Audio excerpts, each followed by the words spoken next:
And I thought, oh my God, what? Just I thought, what a what a load of rubbish it all is, and how bigger sort of egos these big presenters have, right? And but it wasn't just that. It was I was at a time when there was, the buildup of QAnon was going on, and that we have Project Camelot there that it had so many there was so many people out there that were raising red flags in the community and stuff, and still do even to now, and even people like Simon Parks and other organizations that it just seemed that there was a lot of misinfo just a lot of misinformation really. And I guess I never thought I'd be launching Mark Richards docu-series in with as a sort of in as part of my new platform, which is the ISNN, as we've mentioned. So yeah, I just lost a lot of heart. I lost a lot of just passion as well for the industry that I was in, and just seeing like just a lot of people misusing their audiences. Maybe that's a better way to say it.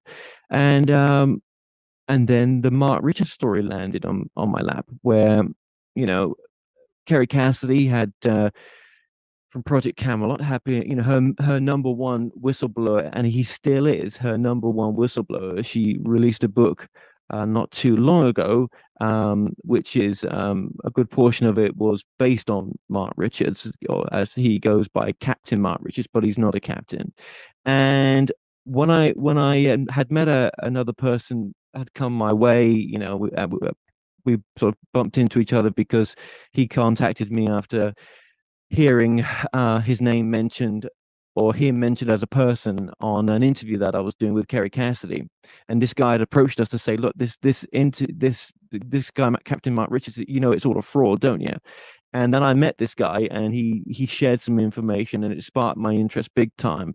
And when I got back to the UK, because this all took place in America, so Captain Mark Richards, yep, is Kerry Cassidy's top whistleblower, and he's a guy that's been in prison for now 40 years.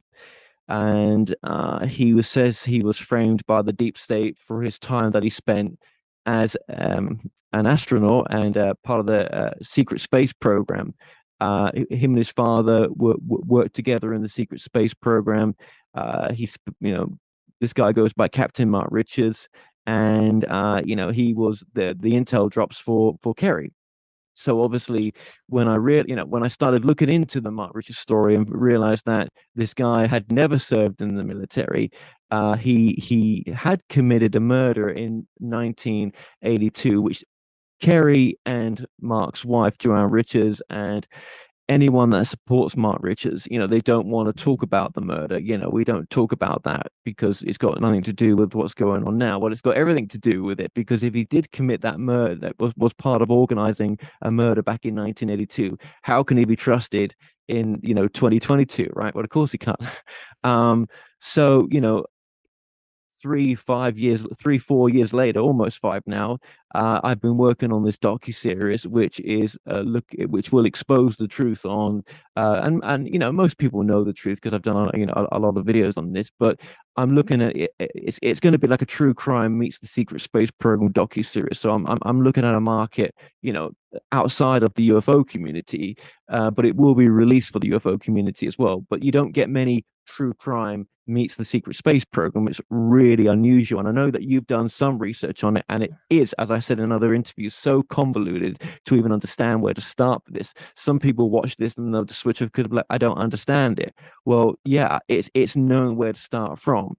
It So I is don't know if really you've got anything you want convoluted, to ask me. and there's a lot of different moving parts. And from my understanding, this murder that he was associated with was, I believe, July 6th of 1982.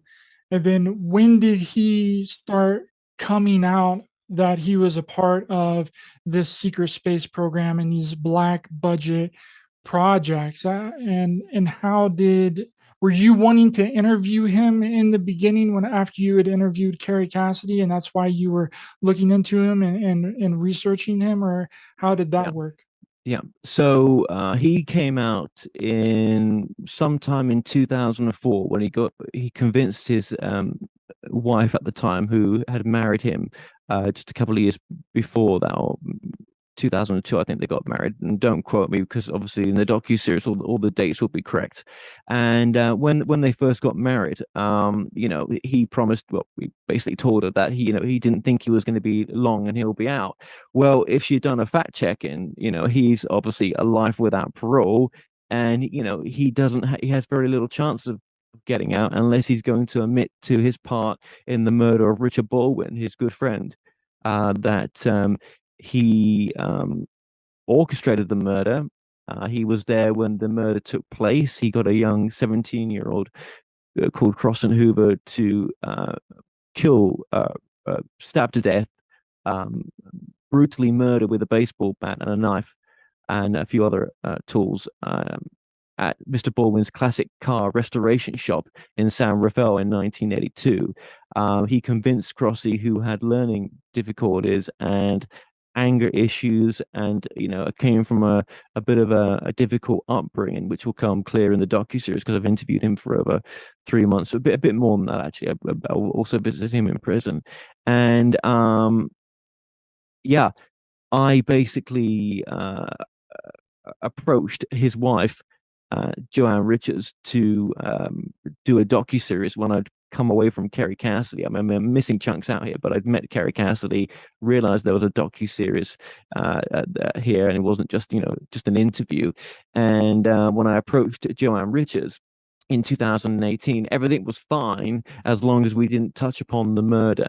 And if I was going to touch upon the murder, then at least get Mark's take on it as well. Well, of course, when she spoke to Mark about what I was doing, he comes up with these stories that his lawyers have told him not to talk and he won't be talking, and it's just nonsense. He doesn't have any lawyers. There's no way for Mark to get out of prison unless he gets his sentence um commutated and by the California government or governor, um and by doing that, he's got to admit to his part in what he did, and So how they've did also he got to get think he's so worthy of that. how did he get so prominent in the UFO community though? Was Yeah, this through yeah, Joanne Richards, his wife that he that's right. married in prison, correct? And Yes, then Carrie Cassidy came along. How long after he was involved with she came along Joanne about Richards? 2012. About 2012, Joanne was introduced to. It's around that time, 2012. Joanne was introduced to Kerry Cassidy by Lorian Fenton. Lorian Fenton is another enabler of Joanne Richards. She feels that she knows people in San Rafael that have contacts, whatever that means, that know that Mark was framed. There's a few enablers that do not allow or do not help Joanne to see the truth, because this is it's her heart that's taken her on her journey, and her soul as well.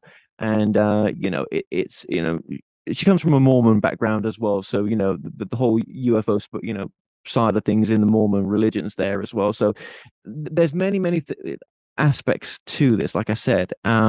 So yes, Kerry Cassidy meets Joanne Richards. That first interview is still available on the Project Camelot website.